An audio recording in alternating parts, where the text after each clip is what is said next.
रामनगरी अयोध्या के रामघाट स्थित तपस्वी जी की छावनी पर जगतगुरु परमहंसा आचार्य से ग्रामीण क्षेत्र व नगर क्षेत्र से आए हुए निषाद समाज के लोगों ने मुलाकात की। इस दौरान उन्होंने जगतगुरु परमहंस आचार्य से एकलव्य छात्रावास को लेकर कब्जेदारी को लेकर चर्चा की। अयोध्या धाम के टेढ़ी बाजार स्थित कुछ असामाजिक तत्वों के द्वारा निषाद समाज का एकलव्य छात्रावास पर कब्जा किया गया, जिसे खाली कराने को लेकर जगतगुरु परमहंस आचार्य मिले। वहीं तपस्वी छावनी के जगतगुरु परमहंस आचार्य ने बताया कि जिस तरीके से निषाद राज के वंशजों को प्रताड़ित किया जा रहा है, जो पीढ़ियों से उनकी छात्रावास थी, जिसे साधु के वेशधारी कब्जा गैंग के लोग हैं, जिनका काम है मंदिरों को कब्जा करना, अपनी दहशत फैलाकर रखे हुए हैं। उन्होंने चेतावनी देते हुए कहा कि 10 दिन के अंदर निषाद समाज के छात्रावास को खाली कर दिया जाए। लोग हैं वो गांव देहात से शहर से चल के और हमारे छात्रावास के संबंध में हम लोग महाराज जी से निवेदन करने आए कि महाराज जी हमारा छात्रावास जो असामाजिक तत्व द्वारा कब्जा कर लिया गया है उसको खाली कराया जाए। कहाँ पर है आपका ये छात्रावास? ये अभी हाल में घोषित हुआ है, निषाद राज चौराहा टेढ़ी बाजार के स्थित हमारा एकलव्य छात्रावास है। क्या मांग करते हैं? हम इसको मांग करते हैं कि हमारे महाराज जी के से हमारी यही मांग है कि हमारे इस निषाद राज छात्रावास को जल्द से जल्द खाली करा कर और हमारे समुदाय को दिया जाए, क्योंकि ये हमारे निषाद समुदाय का ही है और हमारे निषाद समाज के लोग के बच्चे जो है उसे पढ़ा करते थे जो है, और उनको उसमें से निकाल करके और असामाजिक तत्व द्वारा उसको कब्जा कर लिया गया है। और इससे पूर्व में भी विधायक जी रहते लल्लू सिंह जी ने उसमें अपने निधि से कोष दिया था, जिसको यूनिट 21 ने उसको उसमें निर्माण करके हमारे निषाद समुदाय को हैंडओवर किया था। 10-50 उसमें हमारे निषाद समुदाय के गरीब बच्चे पढ़ करके अपना रह करके उसमें अपनी शिक्षा का ग्रहण करते थे जी। किसने भेजा? आपने कोई तहरीर वगैरह दी गई थी मगर उसमें कोई कार्रवाई नहीं हुई, तो तब से उन लोगों के कहीं कब्जे में है अभी।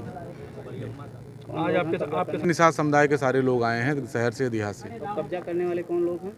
अब ये तो हमें नहीं पता है, मगर यह कुछ असामाजिक तत्व के लोग हैं और जो है यहाँ पे लोकल लोगों का इसमें समर्थन मिल रहा है, इसके नाते वो खाली नहीं कर रहे हैं। क्या नाम आपका? संतोष निषाद। आप यहाँ आए किस? मैं आश्वासन दिया कि हम इसको खाली कराएंगे जल्द से। हाँ, तो वही एक हमारे रामायण में निषाद समाज का बहुत बड़ा योगदान है।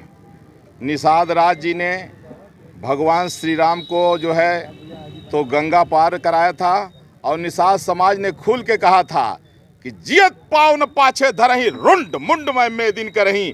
निषाद समाज ने कहा था भगवान राम के लिए कि हम लोग जीते जी अपने पैर पीछे नहीं हटाएंगे। और भगवान श्री राम आज तक लिखा है केवट मीत कहे सुख मानत बानर बंधु बढ़ाई। हमारे इतिहास में, पुराणों में, शास्त्रों में, रामायण में लिखा है कि जब कोई कहता है कि भगवान श्री राम के मित्र जो है निषाद राज जी थे, भगवान को बहुत सुख मिलता है, प्रसन्न हो जाते हैं।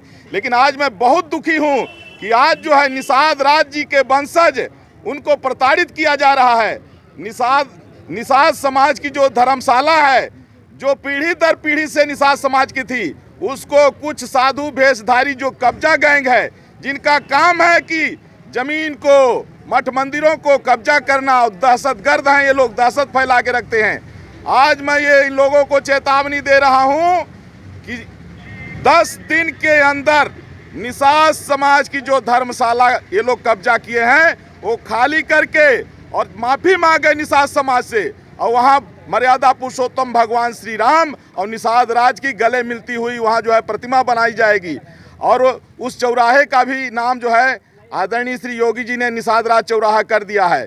मुझे बहुत दुख है कि निषाद समाज, जिनके बिना हम रामायण में हम लोग पढ़ते रहते हैं, उनके बिना तो रामायण अधूरी है। आज अगर निषाद समाज को प्रताड़ित किया जा रहा है, पीड़ित किया जा रहा है, आज उनकी धर्मशाला कब्जा की जा रही है, इससे बड़ा दुख नहीं है। इसलिए साधु समाज को कलंकित करने वाले जो कब्जा गैंग के लोग हैं, ये होश में आ जाएं और मर्यादा का पालन करें। नहीं तो ये सोचते हैं ना कि जिसको चाहे दबा देंगे, जहाँ चाहे कब्जा कर लेंगे, जिसको चाहे गोली मार देंगे। तो हम लोग मरने को तैयार हैं, लेकिन अन्याय नहीं सहेंगे। और निषाद समाज, पूरे देश के निषाद समाज जो है, हमसे कब से कह रहे हैं कि गुरुदेव जब आप कहिए पूरे देश